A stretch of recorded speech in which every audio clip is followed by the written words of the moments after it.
I couldn't breathe. It started as a tickle in my throat, a familiar, dreaded warning.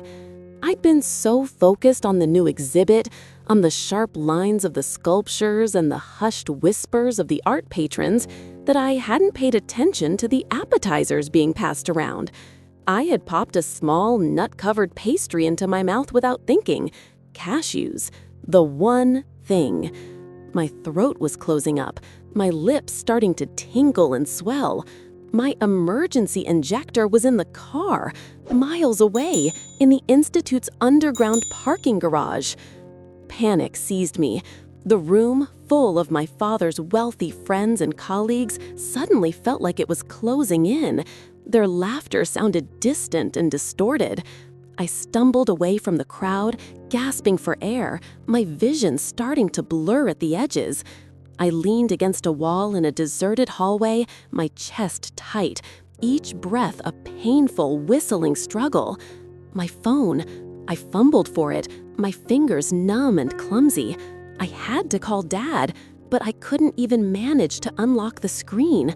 I was alone. I was going to die here, in this silent, white hallway. Hey, my friend, hope you're doing well. Drop a comment and let me know how you're feeling about this story so far and where you're watching from. Some stories are too close to my heart to share on YouTube. I send those, along with little life lessons and surprises, to my email circle. If you'd like to be part of it, you can join with the link in the description. Through the haze of my panic, I heard a soft squeaking sound, the janitor's cart. A small, older woman with deep mocha skin and worried eyes rounded the corner. It was the one I always saw, the one whose very presence annoyed me for reasons I couldn't explain.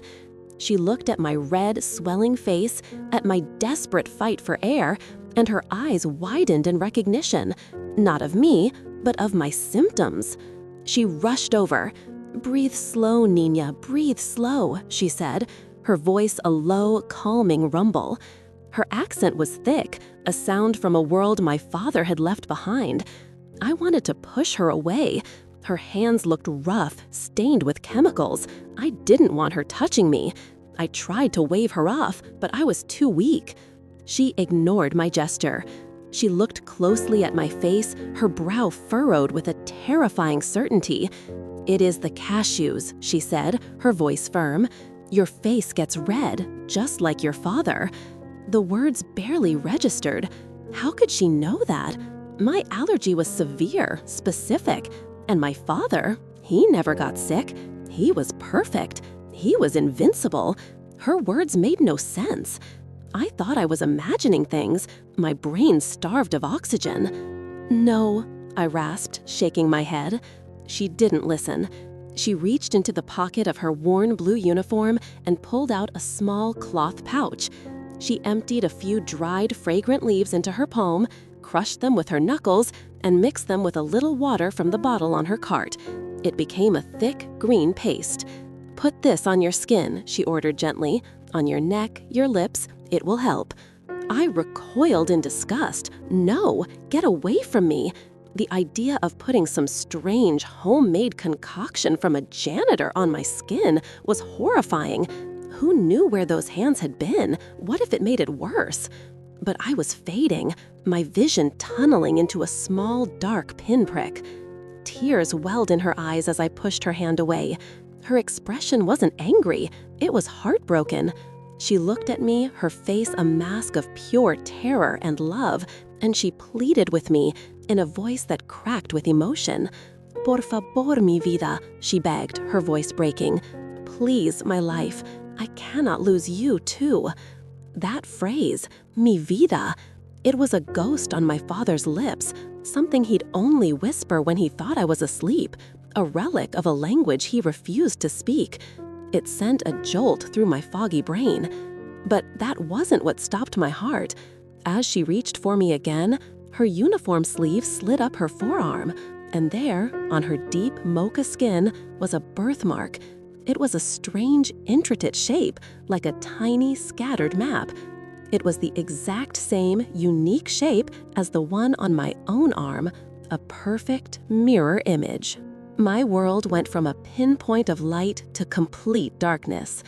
I felt a strange coolness spread across my swollen lips and neck, and the scent of crushed herbs filled my nose. It smelled like earth and rain and something ancient, something my soul knew but my mind couldn't name. The tight band around my chest loosened just a little. A single, shuddering breath of air slipped into my lungs. It was enough. It was everything. Then, the blackness swallowed me whole. I woke up to my father's face, his features tight with a fear I had never seen on him before. We were in the back of his car, the smooth leather cool against my skin. The city light streaked past the window in a blurry river of gold and white. My throat was sore, but I could breathe. My lips were still a little swollen, but the terrifying tingling was gone. A faint green stain was smeared on my skin. "Dad," I whispered. My voice was raspy. He squeezed my hand, his relief so strong it was like a physical wave. "Amanda, thank God, we're almost at the hospital." He didn't look at me. He kept his eyes on the road ahead, his knuckles white on the steering wheel. What happened? The janitor? The memory came back in pieces. Her hands, her desperate words, the birthmark. Dad, she had a mark on her arm, just like mine. My father's jaw tightened. He glanced at me in the rearview mirror, his expression unreadable. "She's a worker at the Institute, Amanda. She saw you were in trouble and helped. That's all." "No," I insisted, my voice getting stronger. "She knew about the cashews. She said I was just like you." He flinched. It was a small movement, barely noticeable, but I saw it. "She must have overheard me talking about your allergy at some point. These people, they listen. It's a big, fancy place. They hear things." His voice was cold, dismissive. He was building a wall between me and the memory, brick by brick. When we'd gotten out of the building, I remembered him pulling a thick wad of cash from his wallet and trying to press it into her hand. I remembered the way she looked at the money, then at him, with an ocean of sadness in her eyes before shaking her head and walking away. "But the birthmark, Dad?" "A coincidence," he snapped, his voice sharp enough to make me fall silent. "A strange coincidence. Don't think about it. We're safe now." But we weren't. I knew, with a certainty that chilled me to my core, that he was lying. The next few weeks were a blur of doctors and tests, but my mind wasn't on my health. It was on her, Margaret. I learned her name from a name tag I'd glimpsed on her uniform. I started seeing her everywhere at the Institute. Before, she had just been part of the background, a squeaking cart and the faint smell of bleach. Now she was the only thing I could see. I watched her from a distance, hiding behind sculptures and doorways. I saw the way her hands, the same hands that had saved me, gently polished the glass display cases. I saw the way she would sometimes stop and stare at a painting, a soft, sad smile on her face. I couldn't get her out of my head. The questions circled endlessly. How did she know? Why did my father lie? And the birthmark. It felt impossible, an echo of myself on a stranger. My photography professor gave us our final assignment, a portfolio on the theme of hidden worlds. My classmates talked about capturing the secret lives of street performers or the underground music scene. My best friend, Chloe, who always managed to make her art sound more important than it was, declared she was going to photograph the beautiful decay of forgotten industrial buildings. "What about you, Amanda?" she asked, nudging me. "You could do something on the charity galas your dad is always hosting. The fake smiles, the empty glamour. It'd be so edgy." The idea made me feel sick. I was tired of that world. It was all I had ever known, and suddenly it felt thin, like a paper cutout of a life. Then an idea started to form. It was crazy, it was dangerous, but it was the only thing that made sense. "I'm going to photograph one of the janitors," I said, the words surprising me as much as they did Chloe. She raised a perfectly shaped eyebrow. A janitor? How gray. She didn't get it. This wasn't about being gritty. This was a hunt. I needed an excuse to get close to Margaret, to talk to her, to find the answers my father was so determined to hide. I would use my camera as a shield and a key. Finding the courage to approach her took me 3 days. I finally cornered her in an empty gallery at the end of her shift. She was wiping down a bench, her movements slow and methodical. "Margaret?" She turned, her body instantly tensing when she saw me. The memory of my disgust, of me pushing her away, hung in the air between us. Her eyes were wary. I wanted to thank you," I stammered, "for helping me." She just nodded, her face giving nothing away. "I have a project for my photography class," I blurted out, the words rushing out of me. "I need to photograph a person, to tell their story. I was wondering if I could photograph you." She looked at me for a long moment, her dark eyes searching my face. I felt like she could see right through my flimsy excuse, right down to the desperate questions I was too afraid to ask. I expected her to say no, to turn her back on the spoiled rich girl who had treated her like she was invisible. Instead, a flicker of something soft and sad crossed her face. "You want to take pictures of an old cleaning woman?" she asked, her voice quiet. "Yes," I said, maybe a little too quickly. "I think your story is important." She sighed, a heavy sound that seemed to carry the weight of years. "Okay, Nina," she said softly. "Okay." The next Saturday, I found myself in a part of the city I had only ever driven through with my car doors locked. Washington Heights. My father always called it the old neighborhood, his voice dripping with disgust, as if the memory left a bad taste in his mouth. But here, the streets were alive. Music poured from open windows, the smell of roasting pork hung in the air, and people laughed and shouted to each other in a rapid, musical Spanish I couldn't understand. Margaret's apartment was small, but it was clean and filled with light. Dozens of plants crowded the windowsill, and handmade blankets were draped over the furniture. It felt more like a home than our huge, silent apartment ever had. I felt awkward and out of place with my expensive camera. I started taking pictures, focusing on her hands as she watered her plants, the lines on her face as she looked out the window. She didn't say much at first, but as the afternoon wore on, she began to talk. She told me about her village in the Dominican Republic, about the fruit trees she used to climb as a little girl. She hummed a soft, simple tune as she worked, a lullaby that felt strangely, achingly familiar. "I used to sing that to my son," she said, her voice catching, "when he was a baby. He had terrible allergies, you see, couldn't sleep. That song was the only thing that would calm him." My heart hammered in my chest. "Your son?" I asked, my voice barely a whisper. She pointed to a small, framed photo on a crowded side table. I picked it up.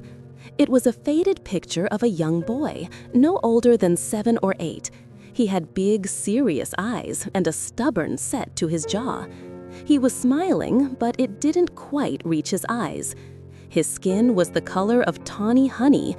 He looked exactly like the childhood pictures of my father I had seen 1,000 times. My blood ran cold.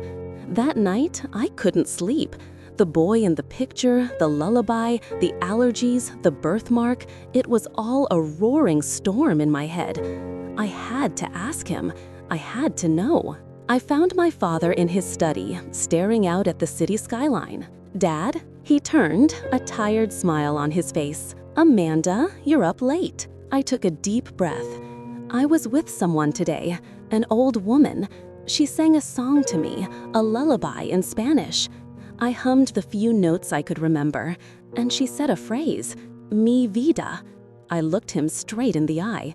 "What does it mean, Dad?" The color drained from his face. For a second, he looked like that little boy in the photograph, scared and alone. Then the mask slammed back into place. His expression turned hard, cold. "It means my life," he said, his voice flat. "It's a common phrase. It means nothing." He stood up and walked towards me, his shadow falling over me. "I heard you went to that woman's apartment. Amanda, I told you to stay away from her. People like that, from that place, they are parasites. They see our name, our money, and they get ideas. She is filling your head with stories to try and get something from us. Do you understand? She is nothing to us. She is a stranger." His words were like stones, each one hitting me, bruising me. He wasn't just lying, he was trying to poison my mind. He was trying to erase her, just like he had erased everything else about his past. That was the moment I knew. He wasn't protecting me, he was protecting himself. And in his fear, he was willing to betray me, to make me believe I was crazy rather than face the truth. I looked at my father, the man I had worshipped my entire life, and for the first time, I saw a stranger too. His words hung in the air of the sterile study, colder than the glass of the window I was now staring through. Parasite, stranger. The city lights below blurred into a meaningless smear of color. He thought I was a fool, a child who could be scared back into line with a few harsh words and a twisted story. For my entire life, that had been enough. His disapproval was a physical weight, something I would do anything to avoid. But something had broken tonight. Hearing him call the woman who saved my life, the woman with my own birthmark on her arm, a parasite, it didn't scare me. It made me angry. A deep, steady anger that burned away the last of my fear. I turned from the window and walked past him, my steps silent on the thick carpet. I didn't say another word. I didn't need to. The argument was over because I was no longer participating. I went to my room, the door clicking shut behind me with a final sound. For a moment, I just stood there in the dark, my heart beating a hard, defiant rhythm. He was wrong. I knew he was wrong with a certainty that came from somewhere deeper than my mind. It came from the memory of her hands, the sound of her voice, the impossible reflection of my own skin on hers. I didn't pack a bag. That would be too dramatic, too final. Instead, I grabbed my camera bag, which was already loaded with my gear, and my wallet. It was my excuse, my shield. I slipped out of the apartment, the familiar quiet of our home now feeling like a prison. The doorman gave me a polite nod as I left, his expression unchanging. He had no idea the perfect little world of Gerald Benjamin was starting to crack. The subway ride uptown was a journey to another country. The air changed, the sounds changed, the faces changed. Down here, beneath the city, people were not hiding behind polite smiles and expensive clothes. They were tired, alive, real. It was terrifying and thrilling all at once. I walked the last few blocks to Margaret's building, the night air filled with the scent of fried food and the distant pulse of music. My father's warnings about this place, about people like that, echoed in my head, but they sounded hollow now, like the frantic lies of a cornered man. I stood outside her door for a long time before I finally knocked. The sound was too loud in the quiet hallway. I heard footsteps, the click of a lock, and the door opened a few inches. Margaret peered out, her face etched with caution when she saw it was me. "Nina, what are you doing here? It is late." "I'm sorry," I said, my voice shaking a little. "I know it's late, but I had to come. My father, he lied to me." Her expression softened from suspicion to a deep, weary sadness. She seemed to understand everything without me having to say more. She opened the door wider and stepped aside. "Come in," she said quietly. "Come in out of the cold." Her small living room was warm and smelled of cinnamon. She led me to the worn sofa and went to the kitchen. I could hear the clink of a mug, the rush of water. I looked at the photograph on the side table again. The boy's face stared back at me, a ghost of my father. Margaret returned with a steaming mug and placed it in my hands. It was tea, sweet and milky. I took a sip, and the warmth spread through my chest. "He is angry," she stated. It wasn't a question. I nodded, looking down into the mug. "He said you were trying to get something from us. He said you were a stranger. He told me to stay away from you." She sat down in the chair across from me, her hands clasped in her lap. She looked so small, but I could feel a strength in her that my father, with all his money and power, could never match. "He was always a proud boy," she said, her voice full of a sorrow that spanned decades. "Gerardo, that was his name. He hated it. He wanted to be Gerald. He thought it sounded important." She started to talk, and the story of my father, the real story, began to unfold. She told me about their small apartment, not far from here. She described how he would study for hours under a single flickering bulb, how he would practice speaking English without an accent by mimicking the voices on the radio, repeating the words until his jaw ached. He was so smart, so driven, but he was also ashamed of the food she cooked because the other kids said it smelled strange, ashamed of her broken English when she came to his school, ashamed of the poverty that clung to them like dust. The day he left, she said, her eyes looking at a memory on the far wall, he had just gotten his first big job in a tall building downtown. He came home with a new suit. He looked like a stranger. He told me he was moving. He said it was for the best, that he couldn't move forward if he was always looking back. She paused, taking a shaky breath. He said he would send money, and he did. Every month a check would come, but he never called. He never came back. I saw him in magazines. I saw when he got married. And then I saw a picture of you when you were born. I knew I had to be close, just to see you. So I got the job at the institute, just to see my son's daughter. Tears were streaming down my face, hot and silent. This wasn't a story about a parasite trying to get money. This was a story about a mother who had her heart broken by the son she loved.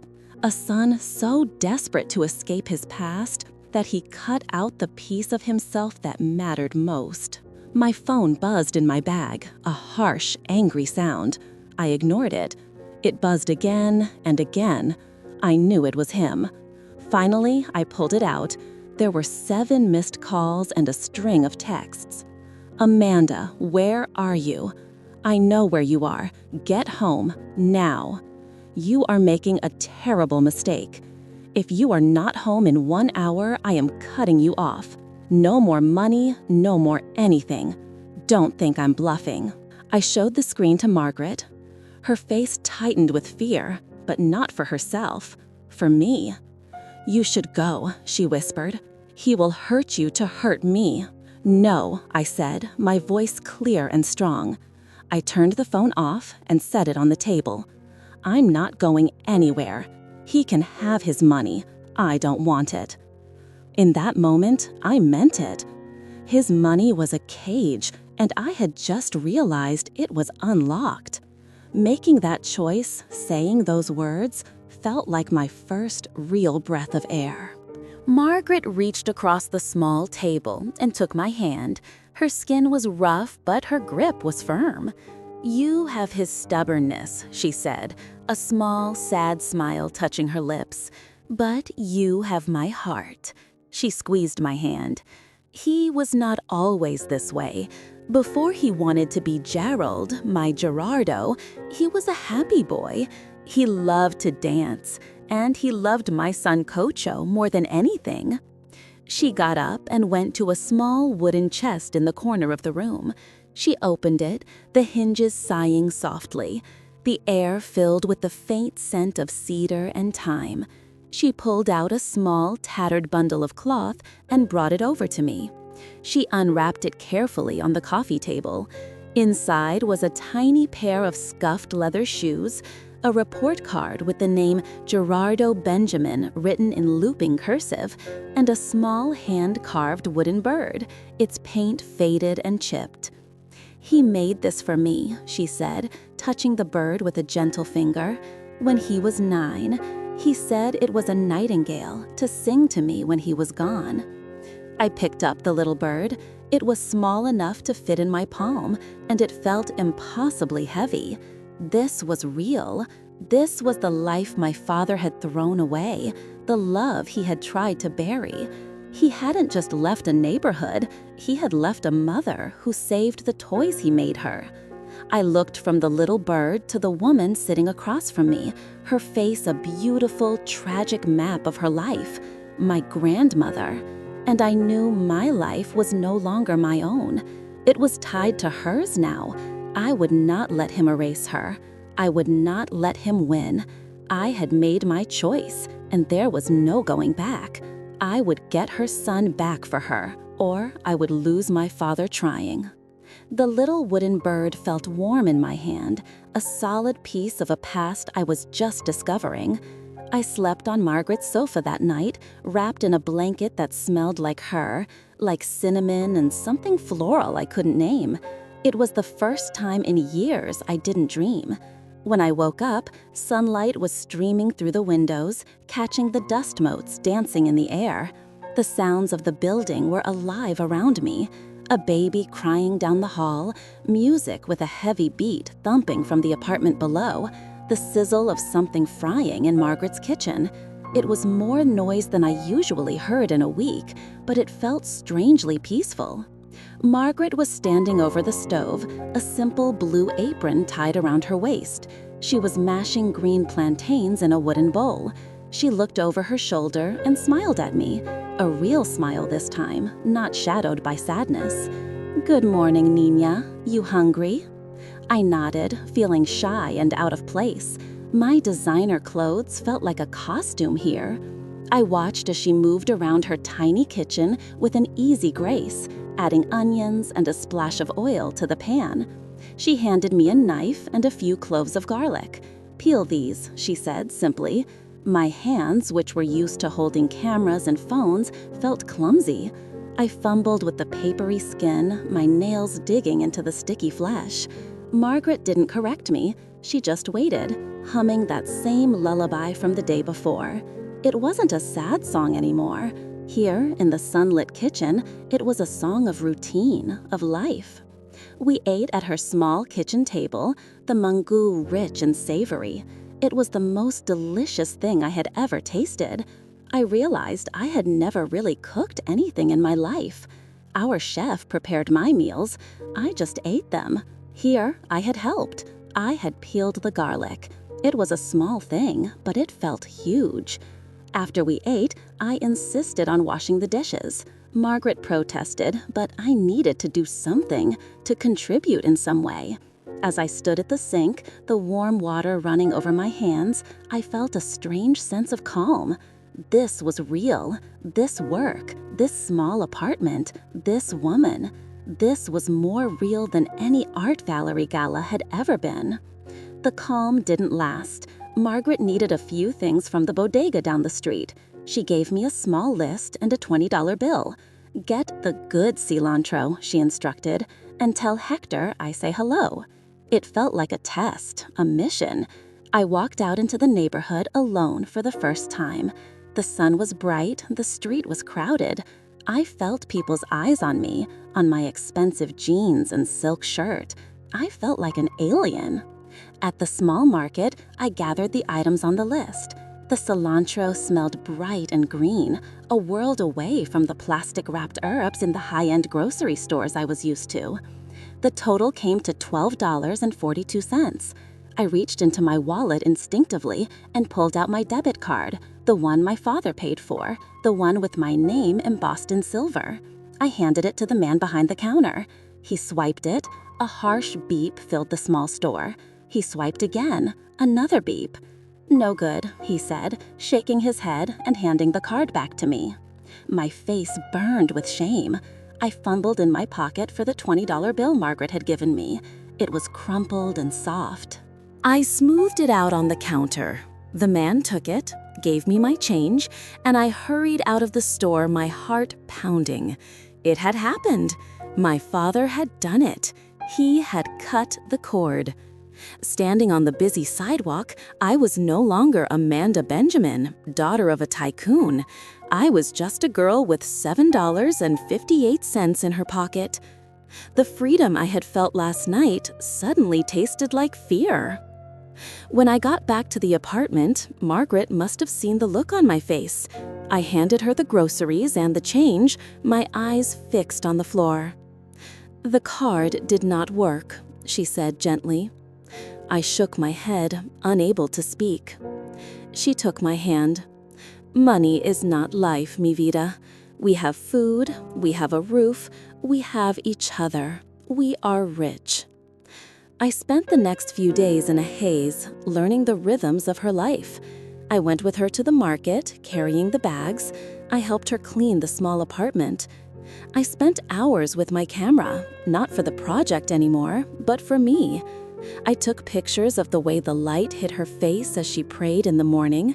I took pictures of the kids playing stickball in the street below. I took pictures of the old men playing dominoes on a folding table on the sidewalk. I was building a new world for myself, image by image. For a few days, I almost forgot the old one.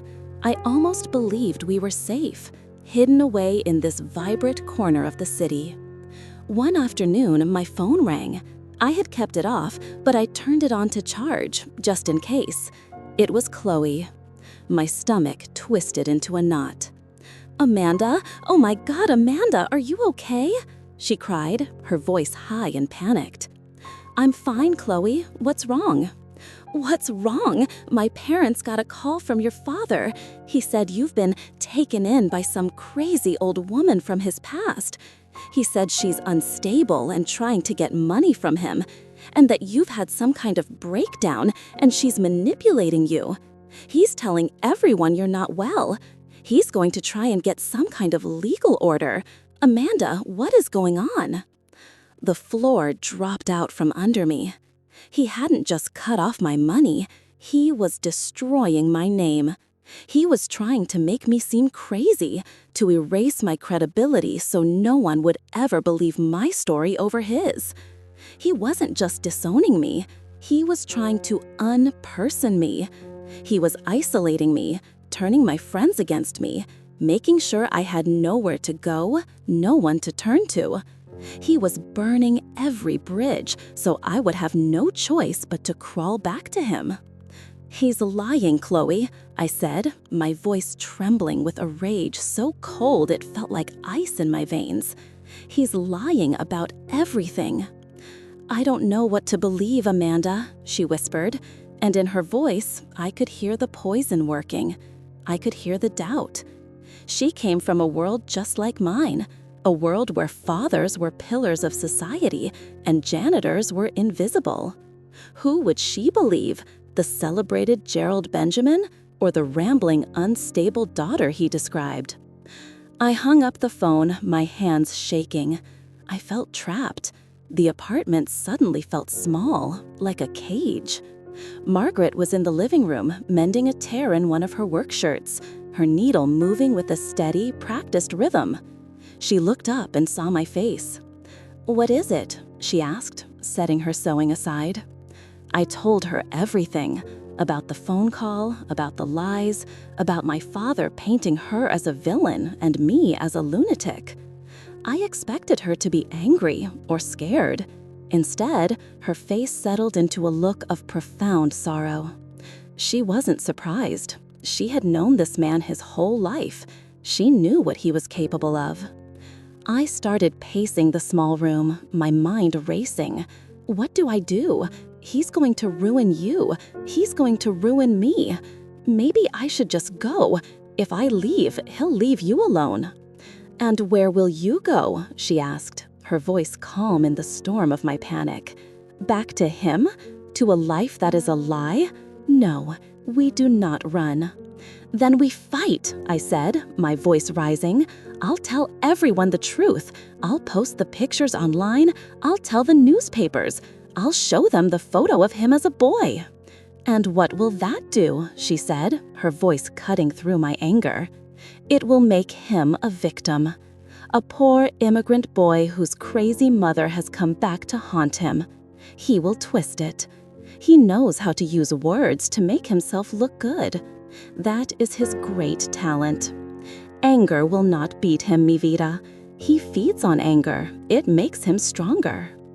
I sank onto the sofa, defeated. Then what? What do we do? She looked at me, her eyes clear and full of a strength that shamed my panic. She stood up and walked to the wooden chest in the corner, the one where she kept his childhood things. She lifted the heavy lid and reached inside, but she didn't pull out the little bird or the report card. She pulled out a thick metal recipe box, its blue paint chipped at the edges. She brought it to the coffee table and opened it. It was filled with hundreds of index cards, covered in her elegant, looping Spanish handwriting. The air filled with the faint, ghostly scent of cumin and garlic. She sifted through the cards until she found the one she was looking for. The card was stained and soft with age, the corners curled from years of use. She handed it to me. At the top of the card, one word was written, sancocho. This was his favorite, she said, her voice soft. When he was sick, when he was sad, when he got a good grade on a test, this is what he would ask for. This is what home tasted like for him. I looked at the card, at the list of ingredients, at the simple instructions written in a language I couldn't read. I didn't understand. You want me to cook for him? No, she said, placing her hand over mine on the recipe card. I want you to remind him. I want you to give him something he cannot deny, something he cannot twist. You cannot fight his lies with your anger. You can only fight them with the truth he has forgotten. Food is not just food, Amanda. It is memory. It is home. Maybe he can taste his way back to himself, back to us. I held the faded card in my hand. It was just a piece of paper, but it felt like the key to everything. This was our next move. Not a public fight, not a bitter confrontation, but a quiet, powerful offering. It was a terrifying, brilliant plan. I wouldn't go to him with accusations. I would go to him with a pot of his mother's stew, and I would make him remember. The recipe card felt like a fragile weapon in my hand. Margaret and I spent the rest of the day planning, not with angry words, but with vegetables. She taught me how to peel yuca without cutting myself, how to tell if a plantain was ripe enough. We went to the butcher shop where the owner, a man with a booming laugh, called her Maggie and gave us the best cut of beef. For the first time, I felt like I was part of a secret club, a world with its own rules and its own language. A world where I belonged. That night, the apartment filled with the rich, savory smell of the stew simmering on the stove. It smelled like everything my own home was not, warm, full, and alive. It needs more time, Margaret said, tasting the broth with a wooden spoon. The best things always do. She smiled at me, and I felt a warmth spread through my chest that had nothing to do with the stove. We sat at her small table, the sound of the bubbling pot a comforting rhythm between us. In that moment, I loved her so much it hurt. She was my grandmother. She was my home. In the chest, she said, her eyes twinkling, at the very bottom, under my wedding dress, there is a big clay pot. My mother gave it to me. It is the only way to serve sancocho. I went to the wooden chest, the one that held my father's past. I lifted the lid, the smell of cedar and memory washing over me. I carefully moved the little wooden bird and the bundle containing her dress, a delicate thing made of yellowed lace. Underneath, just as she said, was the pot, wrapped in an old blanket. As I lifted it, my fingers brushed against a stiff cardboard folder tucked beside it, hidden from view. Curiosity, a stupid, nagging voice, told me to look. It felt like a violation of the trust we had just built, but I couldn't stop myself. My father was a man of secrets and lies. Maybe he had learned it from someone. I pulled the folder out. It was heavy, full of papers. I opened it, my heart starting a slow, nervous drumbeat. The first page was a letter. It wasn't handwritten.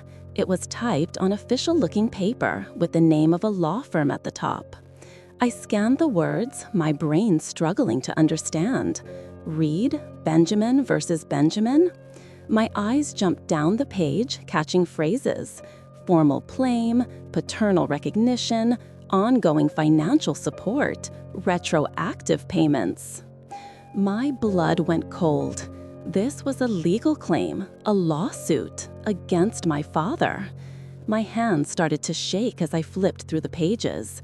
There were copies of my father's company reports, printouts of articles about his success, even a copy of my birth certificate. And there were letters, dozens of them, between Margaret and a lawyer named Mr. Davies.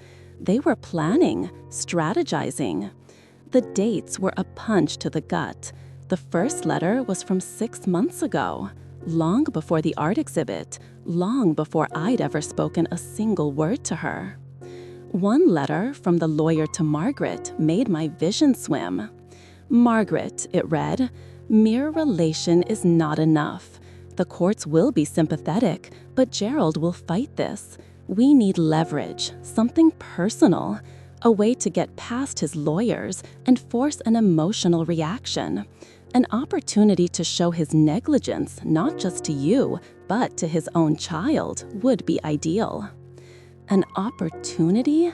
My throat closed up, just like at the gallery. The cashews, the perfect timing, her sudden appearance. Your face gets red, just like your father. It wasn't a memory, it was a line, a piece of a script. The homemade remedy, the worried eyes, the desperate plea of mi vida. It was all a performance. A perfectly staged play designed to win me over, to turn me against my father, to make me the leverage the lawyer needed. The whole thing, my entire search for truth, had been a lie. I hadn't found her. She had laid a trap, and I had walked right into it. I felt a wave of nausea so strong I had to lean against the wall. The warm, comforting smell of the sancocho now seemed sickening, the smell of bait. I looked at the recipe card still on the coffee table. This is what home tasted like for him. Even this beautiful memory, was just another tool she was using. I walked back into the kitchen, the folder in my hand. I placed it on the table between us. The sound of the paper hitting the wood was quiet, but it felt like a gunshot in the small room. Margaret looked from the folder to my face, and for the first time, I saw her smile disappear. Her expression became guarded, her eyes hard. The warm, loving grandmother was gone. A stranger sat in her place. "What is this?" I asked, my voice a hollow whisper. She didn't pretend. She didn't try to lie. She just looked at me, her chin lifted. "It is justice, Amanda. It is what he owes me." "He owes you?" I choked out, a raw, hysterical laugh bubbling in my throat. "So you used me? The allergy attack? Did you know? Did you stand there and watch me suffocate, just waiting for your moment?" A flicker of something, shame maybe, crossed her face before it vanished. "I knew about the party," she said, her voice low and steady. "And I knew about the cashews they always serve. I knew you had the allergy, just like your father did when he was a boy. I prayed you would have your medicine. When I saw you didn't, I helped. I would never have let you die." "But you let me suffer!" I screamed, shoving the folder across the table. The paper spilled out, a waterfall of her betrayal. "You let me believe I was going crazy. You let me fight with my father, lose my home, leave my home. You let me love you. Was any of it real? The lullaby, the stories, the little wooden bird?" "The stories are real," she said, her voice cracking for the first time. "He is my son. You are my granddaughter. That is real. But he left me with nothing. He built his kingdom on my back and threw me away like garbage. I am an old woman. I clean floors for a living while my son lives like a king. Is that fair? I tried to ask him for help. He wouldn't even see me. So yes, I hired a lawyer. And yes, when I saw you, I saw a way to get what is mine." The words hit me harder than a slap. A way to get what is mine. That's all I was. Leverage, a tool, a key to unlock my father's bank account. I had run from one prison only to end up in another. My father had built a cage for me out of money and expectations. Margaret had built one out of stories and lies and a love so convincing I had mistaken it for real. They were the same, my father and his mother. They only saw me for what I could do for them. Tears streamed down my face, hot with anger and a pain so deep it felt like it was splitting me in two. "I trusted you," I sobbed. "I chose you." "Then keep choosing me," she pleaded, her voice suddenly desperate. She reached for my hand, but I snatched it away. "We can still win this, together. We can make him pay for what he did to us." I looked at her, at this woman who had shown me a glimpse of a life I desperately wanted, only to reveal it was a mirage. She wasn't fighting for a family, she was fighting for a settlement. And in her war, I was just a soldier she was willing to sacrifice. The love I felt for her curdled into ash in my stomach. I was completely and utterly alone. I had no father, no friends, and the grandmother I had just found was a ghost, a character she had invented. Without a word, I turned and walked to the door. I didn't grab my camera, I didn't grab my wallet. I just walked. "Amanda, wait!" she called from behind me, her voice filled with panic. "Where will you go? You have nothing." I stopped, my hand on the doorknob. She was right. I had nothing. My card was declined. My phone was a useless brick. I had a little over $7 to my name. I was no one. The thought should have terrified me.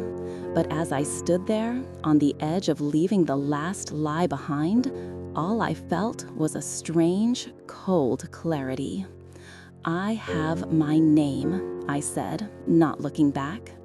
I opened the door and stepped out into the hallway, closing it softly behind me. I didn't know where I was going. I only knew I was running from the ruins of a home I never had. The hallway was dim and smelled of old cooking oil. The door to Margaret's apartment stayed shut behind me. I didn't hear her try to open it again. I walked down the 3 flights of stairs, my footsteps echoing in the silence. Each step felt heavy, like I was walking away from my own body. When I pushed the front door open, the city air hit me like a slap. It was cold, carrying the smells of car exhaust and roasting nuts from a street cart on the corner. The noise was a wall of sound, sirens, music, people yelling in Spanish. A few minutes ago, this world had felt vibrant and real. Now, it just felt loud and lonely. I stood on the sidewalk, a ghost in clothes that were too nice for this part of town. People flowed around me like a river around a stone. They had places to go, homes to return to. I had nowhere. I reached into my pocket and felt the crumpled bills and loose change. $7.58, my entire net worth. I thought of my father sitting in his silent study, looking out over the city lights, probably thinking he had won. I thought of Margaret standing in her tiny kitchen, the smell of her stew now a bitter poison. They were two sides of the same coin, and I was the fool who had been flipped between them. I started walking with no destination in mind. My only goal was to put distance between me and that apartment building, between me and the lie I had almost called home. The beautiful, vibrant murals on the buildings now looked like taunts. The rhythm of the music spilling from open doorways felt like a language I would never understand. I was a tourist here, and my tour was over. After an hour of walking, my feet ached in my fashionable but useless shoes. The cold was starting to seep into my bones. I had to do something. I couldn't just walk all night. There was one person left, one last thread connecting me to the world I used to know, Chloe. The thought of calling her made my stomach clench. I remembered the doubt in her voice, the way she had whispered, "I don't know what to believe, Amanda." My father's poison was already working, but I had to try. I found a convenience store with a payphone outside. It was dirty, the receiver sticky against my ear. I fed it my precious quarters and dialed her number from memory. It rang 4 times, and I was about to hang up when she finally answered. "Hello? Chloe, it's me." There was a long pause. I could hear the sound of a television in the background. "Amanda, where are you? Are you okay?" Her voice was strained, careful. "I'm not okay," I said, my own voice breaking. "Chloe, you were right. It's a mess, but not the way my dad said. It's worse." "What do you mean worse? Amanda, your father is worried sick. He's been calling everyone. He thinks this woman has brainwashed you." "She didn't brainwash me," I said, trying to keep my voice steady. "She lied to me. She was planning to sue him the whole time. She used me to get to him." The words sounded insane, even to my own ears. A soap opera plot. It was too complicated, too ugly to explain on a payphone on a street corner. "Sue him?" Chloe repeated, her voice full of disbelief. "Amanda, that doesn't make any sense. He said she was a poor, confused old woman from his past. He said he's been trying to help her for years, but she's mentally unstable." I squeezed my eyes shut. Of course that was his story. He was the hero, the benevolent son trying to manage his crazy, greedy mother. He was always the hero. "That's not true, Chloe," she said into the phone. "She's his mother. He abandoned her." "His mother?" A short, nervous laugh came through the phone. "Amanda, that's crazy. His parents died in the Dominican Republic when he was a teenager. He told my dad the story at a fundraiser last year. It was heartbreaking." My blood ran cold. He hadn't just erased Margaret from his life, he had killed her in his stories. He had given her a new past, a tragic and convenient one that made him look noble and strong. He was always the hero. "That's not true, Chloe," I whispered into the phone. "I saw a picture of him as a little boy, in her apartment. I held his things in my hands." "Amanda, listen to me," Chloe said, her voice changing. It was the tone you use on a scared animal or a small child. It was full of pity. "You sound confused. Maybe your dad is right. Maybe you've had a breakdown. The stress, your allergy attack, it was all a lot. He has a doctor he wants you to talk to, a really good one. He can help you sort things out." The word doctor hung in the air between us. A doctor to fix me, a doctor to explain away the truth as a symptom of a sickness. He had won. He had perfectly and completely isolated me. Even my best friend thought I was crazy. "So you don't believe me," I said, my voice flat. There was nothing left to fight for. "I believe you're hurting," she said gently, "and I want you to get help. Just come home, Amanda. Please, let your dad take care of you." Let him take care of me. Let him put me back in my cage, medicate me until I forgot the truth, until I believed his version of the story. I saw my future in that moment, a life of quiet, medicated obedience, a pretty, broken doll on her father's shelf. "I can't," I said. The line went quiet. I knew what she was thinking.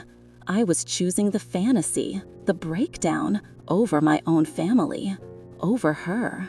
Goodbye, Chloe. I hung up the phone before she could say another word. I leaned my forehead against the cold, greasy plastic of the payphone booth. The final thread was cut. I had nothing. No one. The despair was a physical weight, pressing down on my chest, making it hard to breathe. I was adrift in a city of millions, and not a single soul knew my truth. The rest of the night passed in a blur of cold and fear. I spent 3 of my remaining dollars on a hot dog from a street cart. It was greasy and tasted like nothing, but it was warm. I ate it huddled in a doorway, watching people walk by in their warm coats, their faces illuminated by their phones as they talked to people who loved them. I was invisible. My expensive clothes didn't matter anymore. My name didn't matter. I was just another shape in the shadows. Eventually, I found a 24-hour laundromat. It was warm inside and smelled of bleach and fabric softener. A few other people were there, lost souls like me, nursing cups of coffee and staring into space. No one looked at me twice. I found a hard plastic chair in the corner, pulled my knees to my chest, and rested my head against my camera bag. It was the only thing I had left that felt like me. Inside was my lens, my eye on the world. It was my voice. I hugged it tight, as if it could protect me. I must have fallen asleep because the next thing I knew, a rough hand was shaking my shoulder. I jolted awake, my heart pounding. A man with a tired, angry face was leaning over me. He was wearing a security guard uniform. "You can't sleep here," he grunted. "This ain't a hotel. Buy something or get out." I scrambled to my feet, disoriented. "I'm sorry, I just—" "Out," he said, pointing to the door. My eyes burned with shame as I stumbled back into the pre-dawn chill. The sky was a pale, sickly gray. The city was still quiet, the streets mostly empty. As I turned a corner onto a deserted side street, a figure detached itself from a darkened doorway. My breath caught in my throat. He was tall and thin, his face hidden by a hooded sweatshirt. "Hey," he said, his voice low, "what you got in the bag?" I clutched my camera bag to my chest. "Nothing, it's nothing." He stepped closer, and I could smell stale cigarette smoke on his clothes. "Don't lie to me, looks like a nice bag." I started to back away, my heart hammering against my ribs. "Please, just leave me alone." He lunged for the strap. Panic took over. I wasn't thinking, I just reacted. I held on with all my strength, twisting and pulling. He was stronger. He ripped the bag from my shoulder. The force sent me stumbling backward, and I fell hard onto the concrete sidewalk. My head hit the ground with a sickening thud. The world exploded into a starburst of white-hot pain. I heard the sound of running footsteps, fading away into the silence. I lay there for a moment, dazed, the rough pavement cold against my cheek. When my vision cleared, I pushed myself up, my head throbbing. My bag was gone. my camera, my lenses, my photos of Margaret, of the little wooden bird, of the life I had just started to discover. It was all gone. All my proof, all my art, my only voice, gone. I sat on the cold, dirty sidewalk as the city slowly began to wake up around me. The first rays of sun touched the tops of the buildings, painting them a soft, mocking gold. I had lost everything. My father had taken my home and my money. My grandmother had taken my trust. My best friend had taken my sanity. And now, a stranger on the street had taken the last piece of me. I had nothing left to lose. I was an empty shell on a forgotten street, and for the first time in my life, I had absolutely no idea what to do.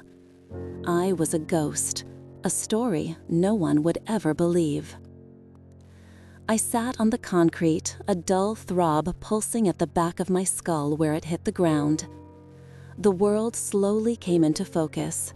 A discarded newspaper fluttering in the gutter, a crack in the sidewalk that looked like a jagged scar, the indifferent faces of people hurrying to work. They stepped around me as if I were a piece of trash, an inconvenient obstacle in their path. And maybe I was. I had no name, no home, no money, no voice. The person I had been yesterday was gone, stripped away piece by piece until only this remained. A girl in dirty, expensive clothes sitting on a cold sidewalk with nothing but the ache in her bones and the $4.58 left in her pocket. A strange calm washed over me. The panic was gone, burned out like a cheap fuse. There was nothing left to be afraid of. I had feared being alone, and now I was. I had feared being powerless, and I had never been more so. I was living my worst nightmare, and the world hadn't ended. The sun still came up. The city still roared to life. I had hit the bottom, and the only thing I found there was myself. My father thought he could erase me with a phone call to his bank. My grandmother thought she could own me with a lie. The man in the hoodie thought he could take the last piece of me in a dark alley. They were all wrong. They could take my money, my trust, and my camera, but they couldn't take the ground beneath my feet. They couldn't take the air in my lungs. They couldn't take the cold, hard certainty that was starting to form in the pit of my stomach. They didn't get to decide who I was. I did. Slowly, painfully, I got to my feet. Every muscle screamed in protest. My head swam, but I steadied myself against a brick wall. My reflection stared back at me from a grimy storefront window. My hair was a mess, there was a smudge of dirt on my cheek, and my eyes were hollowed out, but they were clear. I looked like a stranger, but for the first time, I felt like I was seeing my own face. I knew what I had to do. Running was what my father did. Scheming was what my grandmother did. I wouldn't be either of them. I turned and started walking, not away from the neighborhood, but back into its heart. Back to the one place I knew I had to be. Back to the apartment where the biggest lie had been told. It was an impossible choice to walk back into the arms of the person who had betrayed me so completely. But it was the only choice I had. When I knocked on her door, I didn't have to wait long. It swung open immediately, as if she had been standing right behind it. Margaret's face was a wreck. Her eyes were red and swollen, and the lines around her mouth seemed deeper, carved by grief. The smell of cold, congealed stew hung in the air behind her, a funeral smell. She looked at me, at my dirty clothes and the raw scrape on my cheek. Her hands flew to her mouth, and a choked sob escaped her. "Mi vida," she whispered, the words ragged. "What happened to you?" I didn't answer. I just walked past her into the apartment and stood in the middle of the small living room. The legal folder was gone, but the recipe card for sancocho was still on the coffee table, a single damning piece of evidence. I turned to face her. The old me, the girl from the Art Institute, would have been cruel. I would have used her guilt like a weapon, twisting it to make her hurt as much as I did. But that girl was gone. Was any of it real? I asked, my voice quiet and hoarse. It wasn't an accusation. It was a genuine question. I had to know. The lullaby, the stories about my father, the way you looked at me, was any of it real, or was it all just for the lawsuit? Tears streamed down her face, unchecked. She shook her head, her whole body trembling. It started as a plan, she confessed, her voice thick with shame. I was so angry, so alone for so many years. He took everything from me. I wanted justice. I wanted him to hurt. She looked at me, her eyes pleading. The lawyer, he said I needed a way to get to him. And then you were there at the Institute, so beautiful and so sad. You looked just like him, but you had my eyes. You were the key. That's all you were supposed to be. She took a shaky step towards me. But I was a fool. I thought I could control it. I watched you. I saw how you walked through the world like a ghost, wearing your money like armor because you were afraid. The plan, it got complicated. When I held you in the hallway, when you were fighting for breath, you were not leverage anymore. You were my blood. You were the baby I never got to hold. The feeling, it was real. Then why didn't you stop? I whispered, the words catching in my throat. Why didn't you tell me? Because I was a coward, she cried, her voice breaking completely. I was afraid if you knew the truth, you would leave, and I couldn't bear to lose you, not after just finding you. I wanted the money, yes, I wanted him to pay, but I wanted you more. I was trapped in my own ugly lie. She collapsed into a chair at the kitchen table, burying her face in her hands, her shoulders shaking with sobs. I looked at her, this small, broken woman, and the ice around my heart began to crack. She wasn't a monster. She was just a person, full of love and anger and fear, who had made a terrible mistake. Just like my father, just like me. I walked into the kitchen and looked at the stove. The big pot of sancocho was still there, cold and forgotten. I dipped a spoon in and tasted it. It was rich and complex, the flavors of a life I had never known. It tasted like a memory. I thought of my father, alone in his glass box of a home, eating his perfect, tasteless meals prepared by a chef. He was starving, and he didn't even know it. My father's love was a perfect, sterile thing, conditional on my success and silence. It was a cage. Margaret's love was a disaster. It was born from a lie, tangled in a lawsuit, and stained with betrayal. But it was real. It was the only real thing I had. I had to choose. And in that quiet, sad kitchen, I made my choice. I would not choose the perfect lie. I would choose the messy, painful, beautiful truth. I would choose her. I picked up the heavy pot from the stove. Margaret looked up, her eyes wide with confusion. "What are you doing?" "He cut me off," I said, my voice steady and clear. "He's telling everyone I'm crazy. He took away my home, my friends, my money. Last night, a man stole my camera. I have nothing left. No proof, no voice." I looked her straight in the eye. This is all we have. This pot, this story. I carried it to the sink and turned on the burner on the stove. "We're going to go to him," I said, the plan forming in my mind, sharp and clear. Not with lawyers, not with anger, not with demands. I picked up the stained recipe card from the coffee table and held it up. We are going to bring him this. We're going to bring him home. A flicker of hope ignited in her eyes, warring with the fear. "He will not listen, Amanda. He will throw us out." "Maybe," I said, stirring the stew as it began to warm, the rich aroma slowly filling the room again. But he will have to look at us. He will have to see us together. He can call me crazy. He can call you a liar. But he cannot deny this. I gestured with the spoon to the pot. This is his memory. This is his mother. This is his daughter. And we are not going away. This isn't about the money anymore. It's about a soul, and we are going to get his back. She stood up and came to stand beside me, her hand resting tentatively on my arm. I didn't pull away. We stood there together, 2 generations of his broken family, warming a pot of his mother's stew. It was a crazy plan, a fool's hope. We had no weapons, but a recipe and a shared, stubborn love. But for the first time, standing in the ruins of our lives, I didn't feel powerless. I felt strong. The journey to my father's office building was a trip between 2 worlds.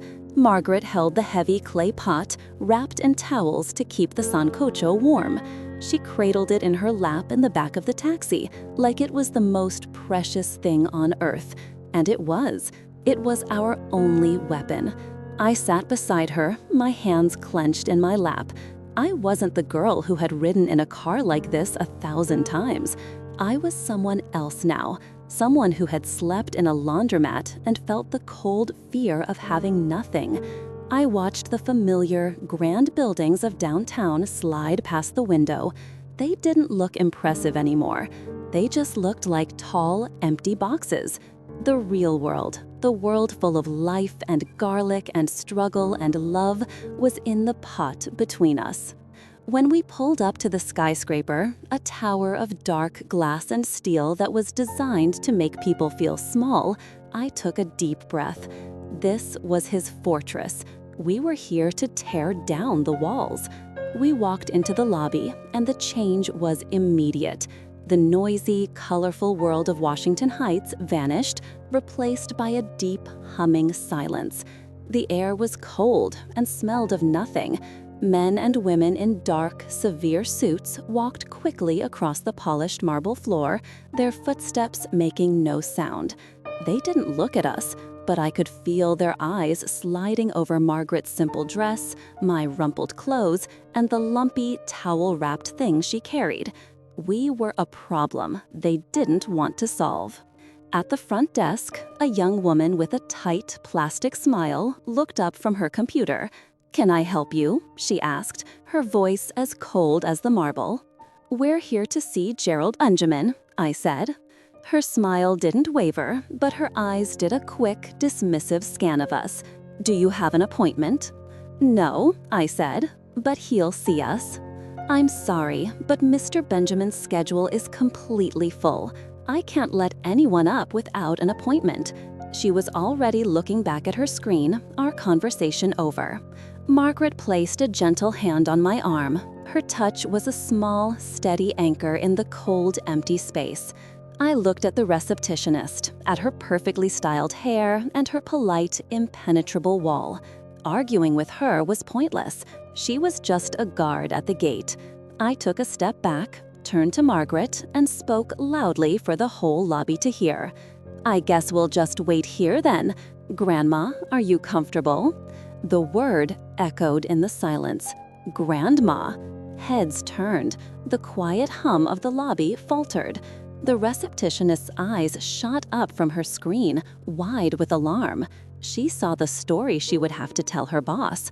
She had left Gerald Benjamin's mother waiting on a bench in the lobby. She picked up her phone, her fingers flying across the keypad, her face pale.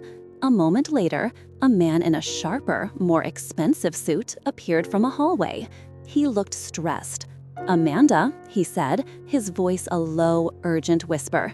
"What are you doing here? Your father said—" He trailed off as he looked at Margaret, at the clay pot, at the scene we were making. "We're here for lunch," I said, my voice bright and clear. I nodded toward the pot. "It's his favorite." The man looked like he wanted to be anywhere else in the world. He swallowed hard. "Right this way," he mumbled, leading us toward the private elevator. We stepped inside, the doors sliding shut, and as we rose, the silence was thicker than ever. Margaret clutched the pot, her knuckles white. I watched the floor numbers climb, each one a step closer to the final battle. I wasn't afraid. I was just tired of lies. His office was at the very top. The doors opened directly into a vast, empty-feeling reception area. Beyond a wall of glass was my father's office. He was standing with his back to us, on the phone, looking out at the city below. He owned this view. He owned everything he could see. The man who had escorted us scurried ahead, whispering frantically to my father, who waved him away with an impatient hand. Then he turned. When he saw us, his face went blank with shock. Then it hardened into a mask of cold fury I had never seen before. He ended his call without a word and pointed a finger at the man who had brought us up. "Get them out," he ordered, his voice low and dangerous. The man took a hesitant step toward us, but I walked right past him, straight into my father's office. Margaret followed a step behind me, her head held high. I went to the long, gleaming table that sat in the middle of the room and carefully took the heavy pot from her. I unwrapped the towels and lifted the lid. The rich, warm scent of sancocho filled the cold, sterile air. It was a smell that didn't belong here. It was the smell of home, of memory, of love. It was the smell of everything he had tried to escape. My father stared at the pot, his jaw tight, his eyes blazing. "What is this? What new game are you playing?" he snarled, his words directed at Margaret. I told you I would destroy you if you ever came near my family." "I am your family," she said, her voice shaking but firm. "You are nothing," he roared, his control finally snapping. He took a step toward her, his hand raised as if to sweep the pot off the table. "No," I said. My voice was quiet, but it stopped him cold. He turned to me, his chest heaving, his face red with rage. "You're not going to yell. You're not going to make threats. You're going to sit down." He stared at me, dumbfounded. I had never spoken to him like this in my life. I was his perfect, obedient daughter, but she was gone. I walked to the small kitchenette hidden behind a sleek wood panel and found 2 bowls and 2 spoons. I came back and ladled the thick, hearty stew into them. I placed one bowl in front of an empty chair, then I pushed the other bowl across the polished surface of the table, right in front of him. "You're going to eat," I said softly. He looked from me to the bowl, then to his mother, a muscle twitching in his cheek. He looked trapped. He could call security and have us dragged out. He could make a scene. But the smell of the food was in the room now, a ghost he couldn't fight. It was his own past, served up in a bowl, and he didn't know what to do. "She's been lying to you, Amanda," he said, his voice strained, trying to regain control. "She's after my money. I have letters from her lawyer. She's trying to extort me." "I know," I said. "I saw them. I know she lied. I know she planned to use me." I looked at Margaret, whose face was streaked with fresh tears. Then I looked back at my father. "But her lies don't cancel out yours. You told people she was dead. You told me she was a parasite. You cut me off and tried to convince my friends I was crazy, all to protect yourself. You are both so full of fear and anger that you're willing to burn down the world to feel safe. But I'm done with the lies, all of them." I sat down and picked up my spoon. "This is sancocho," I said, looking at the stew in my bowl. "Your mother made it. It's the food you grew up on. It's the food that made you strong enough to leave her. You can pretend you don't remember it. You can pretend you don't remember her. You can pretend you're not Gerard Schopenhauer's from a small apartment in the Heights, but you can't change the truth. It's in your blood. It's in this bowl. I took a bite. The flavors exploded in my mouth. The savory beef, the soft yuca, the hint of cilantro. It was the taste of a family I never had. My father watched me, his face a storm of emotions, rage, pain, confusion, and something else deep in his eyes, a flicker of profound, unbearable longing. He looked like the little boy in the photograph, lost and alone. He sank into his chair, his body seeming to deflate. He stared at the bowl in front of him as if it were poison. For a long, silent minute, no one moved. Then he finally spoke, his voice a raw, broken whisper. "You don't understand. I couldn't be that person anymore. The world doesn't make room for men like that. Soft men, poor men, men who smell like their mother's cooking. To get in this room, I had to kill him. I had to bury him so deep no one could ever find him." He looked up at his mother, and the hatred was gone from his eyes. All that was left was a pain so old it was part of his bones. "I had to, Mama," he whispered in a voice I had never heard, the Spanish word a foreign, broken thing on his tongue. "I had to." Margaret took a step forward, her hand outstretched, but she stopped. This was a distance only he could cross. My father looked down at the spoon beside his bowl. His hand, the hand that signed million-dollar deals, that commanded boardrooms, trembled as he reached for it. He lifted a spoonful of the sancocho to his lips. He closed his eyes and tasted it. And he broke. It wasn't a loud sound. It was a quiet, ragged sob that was ripped from somewhere deep inside him. The spoon clattered from his hand onto the table. He buried his face in his hands, and his shoulders shook with the force of decades of grief. He wasn't a CEO. He wasn't Gerald Benjamin. He was just Gerardo, a little boy who missed his mother's cooking, who missed his home. He cried for the boy he had killed, for the mother he had abandoned, and for the daughter he had almost lost. Margaret moved then. She went to him, her movement slow and certain. She put her arms around his shaking shoulders and held him. She didn't say a word. She just held her son. I watched them, my own tears blurring the view. This was the victory. Not in a courtroom, not with a check, but here, in the heart of his empty kingdom. The victory was a son crying in his mother's arms. It was the taste of home. After a long time, his sobs subsided. He lifted his head, his face raw and exposed. He looked at me, his eyes full of a shame so deep it was bottomless. "I am sorry, Amanda," he whispered. "I am so sorry." I just nodded, unable to speak. I reached across the table and put my hand on his. He gripped it like a drowning man. We sat there, the three of us, a broken family in a silent office, the scent of sancocho hanging in the air like a promise.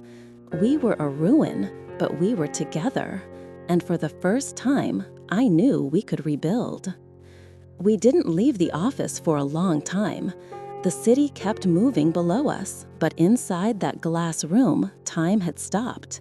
We ate the stew, the three of us, in an almost complete silence. It wasn't an angry silence anymore. It was fragile, like thin ice forming over a deep, dark lake. I watched my father. Every bite he took seemed to cause him a fresh wave of pain, but he kept eating until his bowl was empty. He was swallowing his past, letting it become a part of him again. When he was done, he pushed the bowl away and looked at his hands, as if he had never seen them before. Margaret, my grandmother, reached into her purse and pulled out a small, tattered piece of paper. It was a folded letter from her lawyer, Mr. Davies. She slid it across the table toward my father. "I do not want your money, Geraldo," she said, her voice quiet but strong. "I only ever wanted my son." He unfolded the paper with trembling fingers. He read it, and then he let it fall from his hand. He looked at her, his eyes full of a shame that was almost too painful to watch. "The money, it was easier," he whispered. "Sending a check was easier than picking up the phone. It was easier than facing you. It was the coward's way. Forgive me." "There is nothing to forgive," she said, and I knew she meant it. "We have wasted enough time on anger." He nodded slowly, then stood up. He walked to his desk, picked up the phone, and spoke to his assistant. "Cancel everything," he said, his voice rough. "For the rest of the week, family matter." He hung up without a reply. He walked back to us, not as a boss, but as a man with nowhere else to go. He picked up the empty clay pot from the table. "Let's go home," he said. But he didn't look at me. He looked at Margaret. We rode the elevator down, a strange little family. This time, no one in the lobby dared to stare. They just watched as Gerald Benjamin, the man who ran this entire building, walked out the front door holding an old clay pot with his arm around a small, dark-skinned woman in a simple dress. He didn't call for his driver. He led us to the parking garage and to his own car, the one he rarely drove himself. He opened the back door for Margaret and helped her inside, making sure the pot was secure beside her. I got in the front. As he pulled out of the garage and into the bright afternoon light, I gave him the address to Margaret's building. He just nodded like it was the most natural destination in the world. He didn't need me to tell him how to get there. He remembered the way. The next 6 months were the hardest and most beautiful of my life. My father sold the giant, silent apartment. The news sent a shockwave through his world. Friends stopped calling. Invitations to galas and charity events stopped coming. Business partners looked at him with confusion and pity. The story they told each other was that Gerald Benjamin had finally cracked, brought down by a crazy old woman and a delusional daughter. He lost deals. He lost friends. He lost the perfect, shiny life he had worked so hard to build. But with every piece of that old life he lost, he seemed to find a piece of himself. We moved into a small house with a little backyard, in a neighborhood where you could hear kids playing in the street. It wasn't fancy, but it was full of light. Margaret moved in with us. My father gave her the biggest bedroom, the one with the best morning sun for her plants. I watched them together, learning each other again. It was awkward at first. They were like two strangers who spoke different languages. He would try to speak Spanish, and the words would come out clumsy and broken. She would patiently correct him, a soft smile on her face. He started asking her to cook. He would sit in the kitchen while she made mango or boiled yuca, just watching her hands, his expression a mix of wonder and sadness for all the years he had missed. I didn't go back to the Art Institute. Chloe texted me once, a simple, "Are you okay?" I replied, "I'm happy." I never heard from her again. I knew the price of this new life was my old one, and I paid it without regret. I got a job at a local community center, teaching kids photography on cheap, used cameras. The pictures they took were messy and out of focus, but they were more honest and alive than anything I had ever seen in a gallery. For the first time, I was earning my own money. It wasn't much, but it was mine. One day, I got a letter from my old photography professor. He said the institute was holding a student showcase, and he had submitted my final project on my behalf. He wrote that my pictures were haunting and powerful, and that he hoped I would attend. My project. The pictures I had taken in Margaret's apartment and on the streets of her neighborhood. The photos I thought were gone forever when my camera was stolen. I called him, confused. He told me that when I had first started the project, I had backed up the first few memory cards to the school server. He had found them there. My voice, the one I thought was stolen from me, had been waiting for me all along. The night of the showcase felt like stepping into a dream. The three of us went together. Margaret wore a new dress, a deep blue one that made her eyes shine. My father wore a simple sweater, not a suit. He looked older, tired, but his eyes were calm. As we walked into the main gallery, the same place where my life had fallen apart all those months ago, I felt a hand slip into mine. It was his. His skin was warm and his grip was firm. My photographs were hanging on a clean white wall. There were 10 of them. A picture of Margaret's hands, wrinkled and strong, watering a plant. A picture of the little wooden bird sitting on her windowsill. A picture of the old men playing dominoes, their faces creased with laughter. Underneath the display, a small plaque read, "Hidden Worlds" by Amanda Benjamin. We stood there for a long time, just looking. People walked past, murmuring to each other. They didn't know who we were. We weren't the Benjamins, the powerful family. We were just 3 people looking at some pictures on a wall. It was better that way. My father stared at the photo of the wooden bird for the longest time. "I remember making that," he said, his voice barely a whisper. "I used a piece of wood from a broken chair. I wanted to make her something beautiful." He looked at Margaret, his abuela, and a real, unguarded smile touched his lips. It wasn't very beautiful. "It was the most beautiful thing I had ever seen," she said, her voice thick with emotion. She squeezed his hand. A waiter walked past with a tray of appetizers. On the tray were small, nut-covered pastries, cashews. My breath didn't catch. My throat didn't tighten. I just saw them. A simple fact, a food I couldn't eat. My father saw me looking, and I saw a flicker of the old fear in his eyes. He started to guide me away, but I stood my ground. I gave his hand a gentle squeeze. "It's okay, Dad," I said. "I'm okay." I wasn't a fragile thing that needed to be protected anymore. I knew who I was. I knew what I could and couldn't have. We moved on, looking at the other students' work. We were about to leave when my father stopped in front of my pictures again. He pointed to the title plaque. "Hidden Worlds," he read. He looked from the pictures to me, then to his mother. "We should show you our world," he said to her, "the real one." He turned to me, his eyes full of a new light, a new idea. What if our next project, what if we all went to the Dominican Republic? We could take pictures together. You could see where I climbed the fruit trees. You could meet your family. He said it so simply, but the words were huge. They were a promise, a future, a chance to not just rebuild our little family of 3, but to reclaim the whole world he had thrown away. With a warm, contemplative tone that delivers satirical observations with a dry, knowing wit. Margaret's eyes filled with tears, but this time they were tears of pure joy.